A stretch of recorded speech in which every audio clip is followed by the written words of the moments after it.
Hello and welcome to Inside the Admissions Office, your one-stop shop for expert advice on the smart way to get in. My name is Kayla, and each episode I'll bring you an interview with a former admissions officer, a graduate of a top college, or an admissions expert.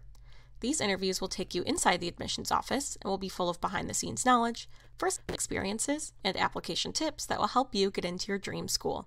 If you'd like to chat with one of these experts, you can sign up for a free consultation at the link in the description of this episode. But before you do that, let's hear from Kevin Dupont, a former admissions officer from Tufts University, about early applications.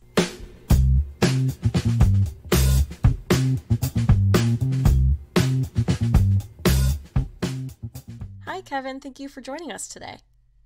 Hi, Kayla. Thanks so much for having me. No problem. So today, now that early deadlines are quickly approaching, we wanted to talk about early applications once again on the podcast. But of course, in light of everything going on in coronavirus, some things have changed. So I really wanted to kind of look at what early applications look like this year.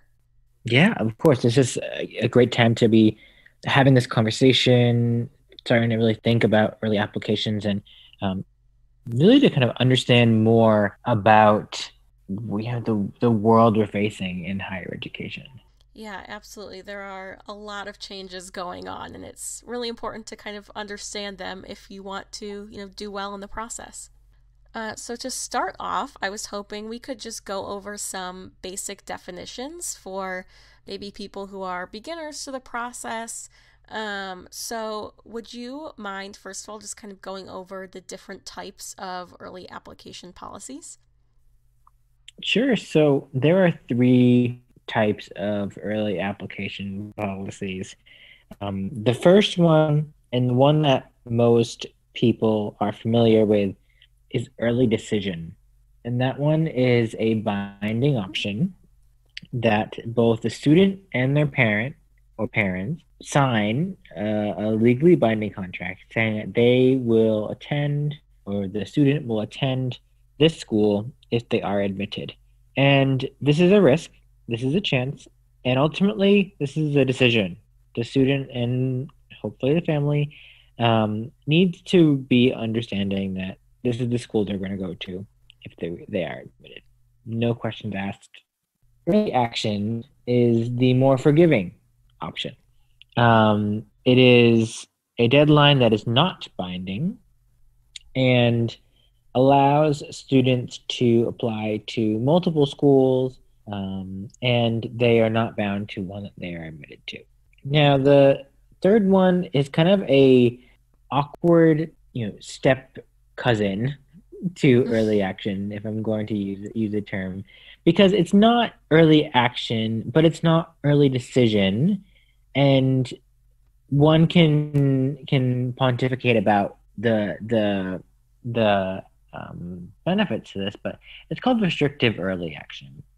And restrictive early action is the same as the former early action I just spoke about, but only allows a student to apply to one school. And this is a fairly new decision opportunity and remains with, I would say, the most select universities in the United States. Some of the ones that offer this are Harvard, Yale, Stanford. They all offer these. Now, Princeton had it before and then removed it this year.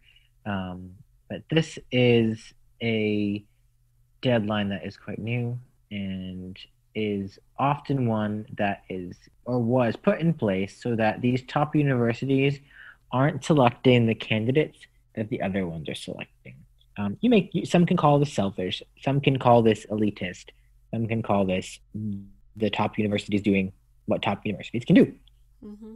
In that sense is because if a student were to apply to, let's say, Yale and Stanford in the early action process, they could be admitted to both schools. Unlikely, yes, but it happens. But this way, with restrictive early action, the student is not bound to the school if they are admitted, but also the school is not reviewing 20,000 applications in early action. They're only reviewing a select few because the student cannot apply to multiple schools. So they only can apply to one and pick that one.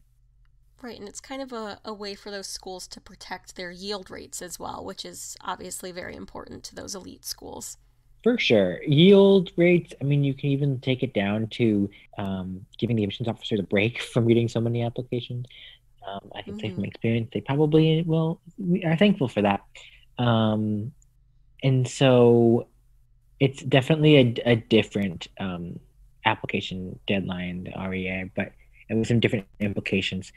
So I'd suggest that students, know that, but don't think about it in when they're deciding on their restrictive early action applications because it's too much to hypothesize about. Right, absolutely. There's definitely, with these three kind of policies, there's a lot of decisions to be made about what is right for you and what's right for the different schools you're applying to. So, could you speak to kind of, I guess, the thinking and decision making process behind applying early? Maybe, kind of why students apply early in the first place, if there's like kind of a strategy that goes behind it? For sure, yes, certainly. So I think every counselor will have their own spin on reasons to apply early. For me, as someone who worked at a school that only offered early decision, um, it's a little bit of a different perspective. But I think it's quite similar to a lot of ingenious counselors. Is that applying early is a great idea for most of the time, and that's because students can really focus a lot of their work for college applications sooner in a time of year where they have a little more flexibility to get these type of work or assignments done. If you think about it, with most regular deadlines being in January, holidays, finals, whatever that may come in December, there's not a lot of time for school applications. So applying early means that students can start this work in August and September and potentially have a lot of their work done quite early. So from a logistical standpoint, it's actually quite nice. From a standpoint of statistics, if you want to get into that side of things and wish to, there are generally less students applying for more spots in the early rounds. This is especially for early decision, but early action it can also reign true for sometimes. And restrictive early action we spoke about earlier. This is because students are not able to get their applications in to some schools in the early rounds for whatever reason. Maybe they're not ready yet statistically. Maybe they still need that SAT score, which I know that just that phrase is going to trigger so many people right now. Or they're still waiting on essays, or they want to see how their grades go in the first term of senior year to help them kind of boost their chances. So there's certainly a strategy, but ultimately there are less students applying for more spots. And the last thing about applying early that I think is great is it really forces students to think about, do I really want to go to this school? Will I be happy there? Mm-hmm. Especially for early decision where it's one option, it's binding, that's it. The student really needs to love the place they're going to. That conversation of fit that we talk about is so important, but it's especially important in an early decision because if a student goes there and they get there and they're not happy, they're going to wonder and ponder about what could have been, and that's never fun. Granted, we all do that at some point when we talk about academics. Like, oh, what if I went to that school, not that school? But that's, I think, just our minds playing tricks on us. So the early decision, the decision to apply early decision, I should say, is a complicated one. But yes, there is a strategy to applying early for sure. From a numerical standpoint, from a workload standpoint, and personally, I think for students who many of our students are international, it gives them a little bit more comfort knowing that okay, they're going to be moving to the US. They can start to plan a little farther ahead. For our US students, it's similar if they're moving across the country or something like that, but Also, it gives them a little bit more time to kind of prepare any sort of financial related materials or kind of get their things together. So there's definitely a strategy from that side of things as well. There's a lot of different factors and kind of benefits, I guess, to applying early. One strategy I think that I hear from a lot of families and that, people will ask me or our counselors is, should you apply early to a school that's kind of a reach school because you might have a better chance? So I'm wondering if you can speak to that and then maybe kind of speak to how any of these strategies might be changing to COVID and if, the way we think about applying early needs to change as well. Yeah, for sure. So generally in the past, and this is pre-COVID-19, yes, you can say that it's generally been thought that applying early gives the student a better chance of getting in. Now, again, the student has to be really close to for this to ring true. So, doing well in school, close with those standardized test scores, or perhaps almost in line with what the school's looking for, but needs just a little bit more. That has been true. You can see some schools, and I won't name them or the statistics, but their admission rates in early decision, especially, are much higher. And though you can see the opposite with some schools where their admission rates in early action are much lower for whatever reason. So there are definitely, the twos and fros of applying early, but generally, yes, there is a better chance of getting in, like I said before, because there are less people applying for more spots.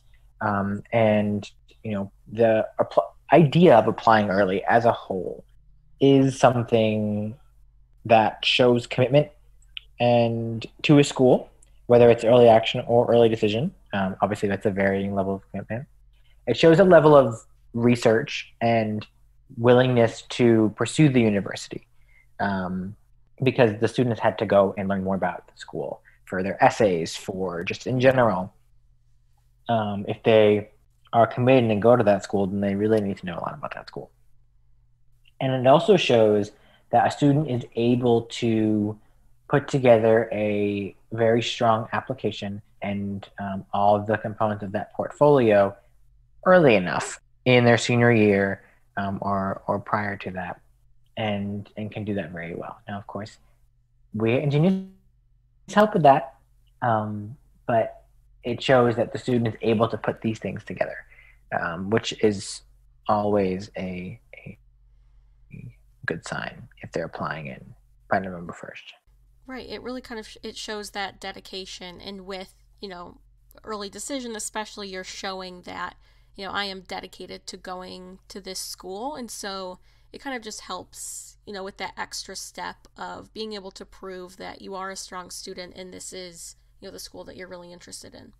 Yeah, definitely. And I think with early decision this year, because of COVID-19, um, everything is changing in some ways, because now students are in kind of very different situations depending on where they live or how COVID-19 has affected their area or how their country, city, state, etc. is responding. So I think across the board, again, of course, this is case by case. Early application strategies are changing because students either one are missing materials in what would be a pre-COVID university application, test scores, exams, whatever that may be. Students are missing that. And if they wait a little bit longer, they might be able to push through over that threshold to get into one of these schools. So some students may wait. On the other hand, some students may feel like, I don't know enough about these schools yet because I can't see them. I can't go and see that university, or I can't really get a feel for that school. I want to wait and see if I can actually go at some point. And hopefully, COVID will allow students to at least maybe go and see the campus in some way, or I'm not, maybe I'm a little bit optimistic or in that. But that's a really big part of the college application process is knowing and going to see the school. I mean, I know for myself, a few years back, let's just put it that way, a few years back, I knew when I was going to be going to Brandeis. I knew when I got there. It wasn't a specific person or an event that I can recall. I just knew I was going to go to Brandeis. And I think many students share that sentiment with the school they end up going to. And that's a really big part. And that will make students a little more hesitant to say, yeah, I'm going to apply early decision and commit to a school. Early action this year is a little bit different because it's not non-binding. The students may want a decision earlier since there's a lot of uncertainties right now and they want to have that answer. So I think we're going to see an uptick in early action applications this year to the schools that offer it because that non-binding option, yet with a potential security later in the year of having a decision that they can use if they need to, and they can take the 5 months to make the decision in a time of COVID. That's a great luxury to have. And so I think there will be more early action applications to those schools.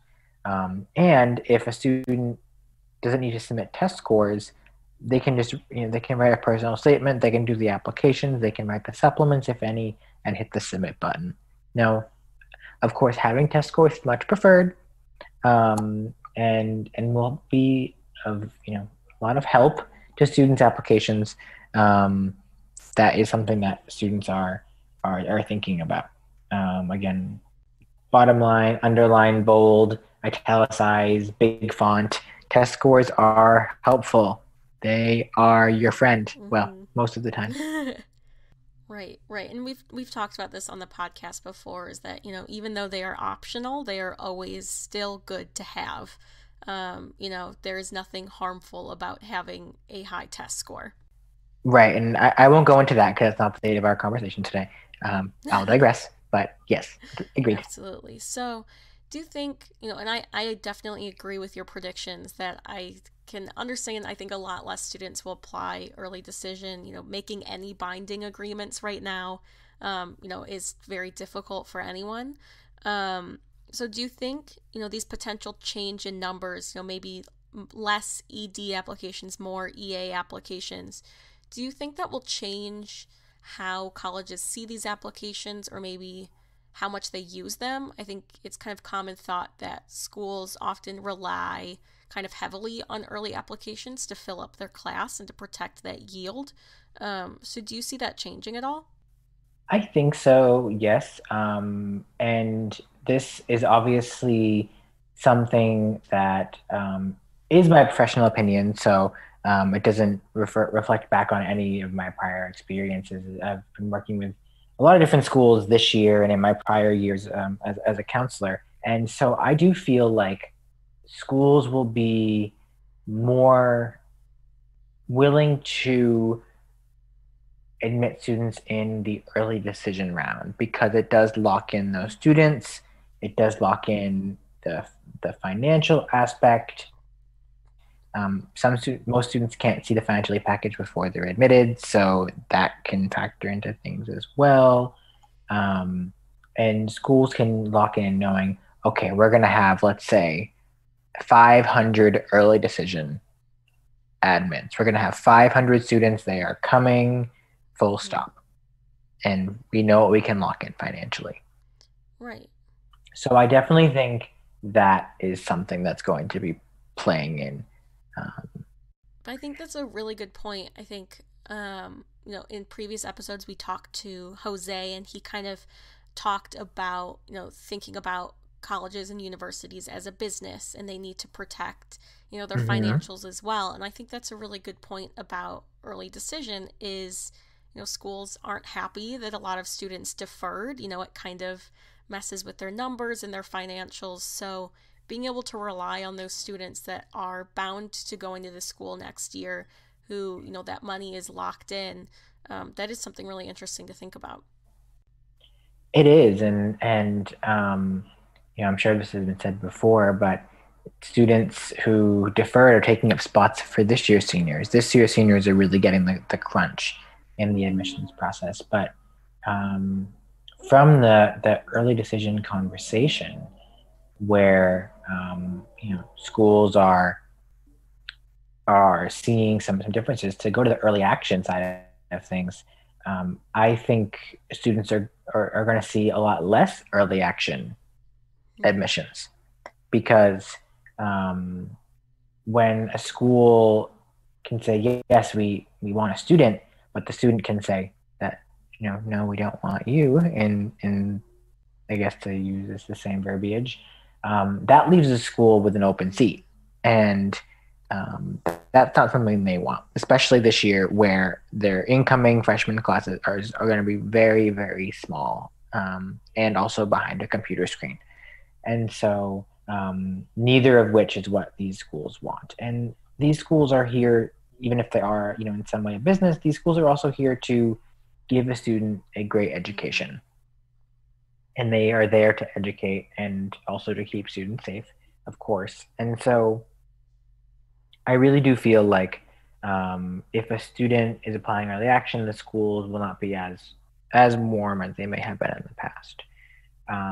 So that's how I think these decisions are kind of being shaped. Um, One note to also make on that is I do feel like private universities will see a little bit more of a change in their statistics with early decision and early action this year than public. Mm. And I'm maybe Jose went into this, but I'll say it briefly, and then we can amend accordingly. But when the public universities have the support of the state and the state government and that financial solvency, the private universities don't have that.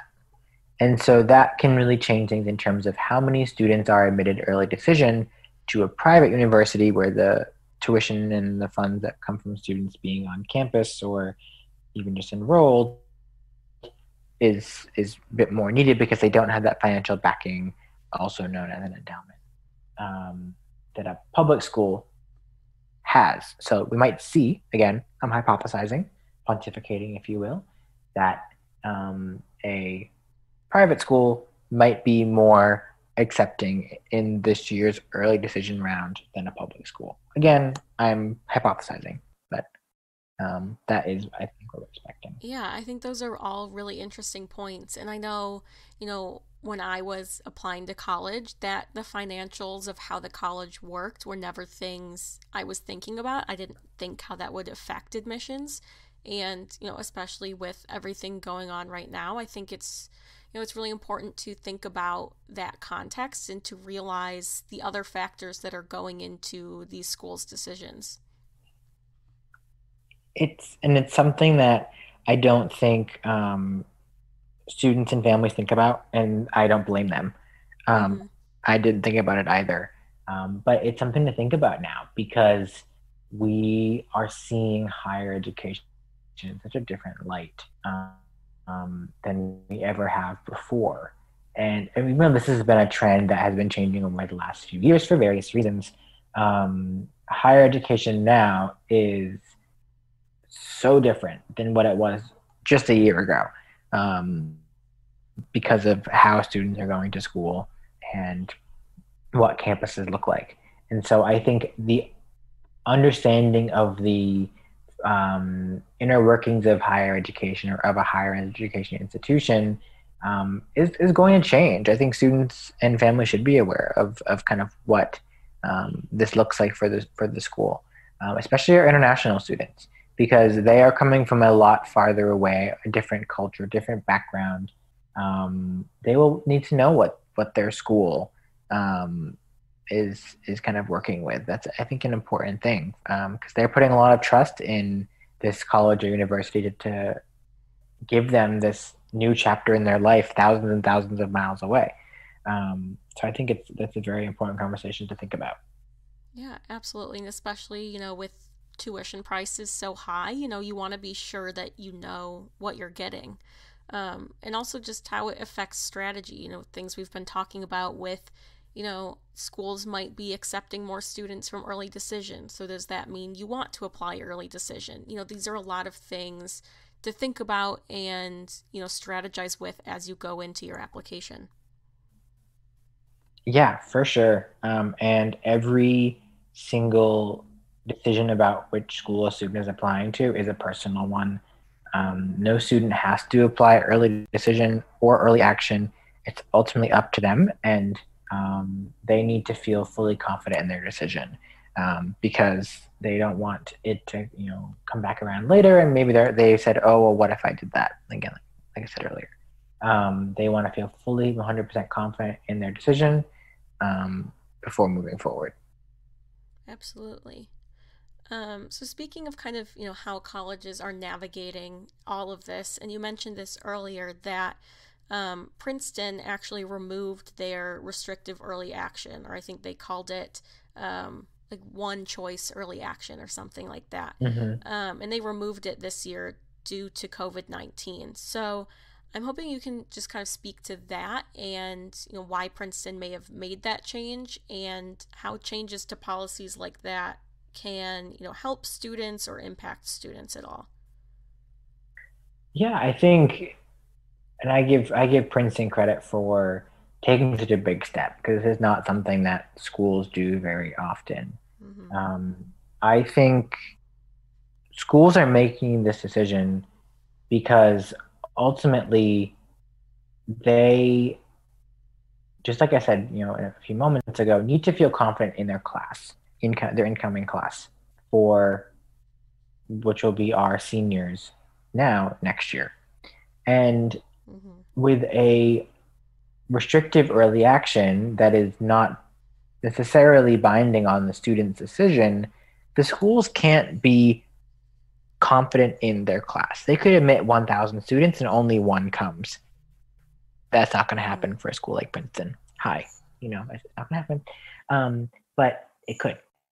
And so that scares the schools. The what if conversation comes into play. And so I think removing that policy gives schools, or gives Princeton in this case, the conversation, a little bit more security in that when they admit students in the regular decision round, yes, it's still not binding, but at least there can be a little bit more security from the school's aspect. They know that they can admit these students, they have this many spots, and they're not waiting for many more months. Right, right. It kind of just gives the school some more options. Yeah, some more options and a little bit more time too. They can kind of see how the fall goes and see what their student body's like, what how many students are on campus. If students are moving things around in the spring, the schools will know that. And to kind of answer the second part of the question as well, I think removing this policy allows students to reflect a little more on, is this school the right choice for them, and um, learn more about Princeton in this case, or any other school if they were to do this either, and to be able to really craft a strong application, or gives them a little more time to prepare their materials. Maybe they don't have that test score yet, but they can do it in that time that would have been lost if there was an early application deadline. Now, if a student is maybe not so sure about Princeton and wants to apply somewhere else first in the restricted early action period, Yale, Stanford, etc., they could, and then try Princeton later on. So the students could have kind of the best of both worlds. So that's another kind of aspect that could help the students if they can't decide, and that can be hard. Mm. I completely understand that. So that could also be a benefit that maybe the students weren't thinking about before. Right, right. It's really all about, I think, it's important that schools are kind of changing up their policies so that they can, just accommodate for all of the changes and, make sure that the students are making the best decisions and the best applications possible. Yeah, for sure. And with students all over the world in different situations, I think um, colleges and universities in the U.S. are doing their best to accommodate everyone because every single application is going to be different this year. I feel for the Mm-hmm. admissions officers. I truly, truly do. Um, Yeah. and because we don't know what's really going to happen this year. Right, right. There's really so many unknowns, even for people that are working for these universities. Yep, absolutely. Yeah. So before I let you go, seeing as, like I mentioned at the very beginning, deadlines are approaching, and we've been talking kind of a lot about, upper level strategy and everything today. But I was wondering if you have any just general application tips or things to share with students as they, prepare their applications to submit soon.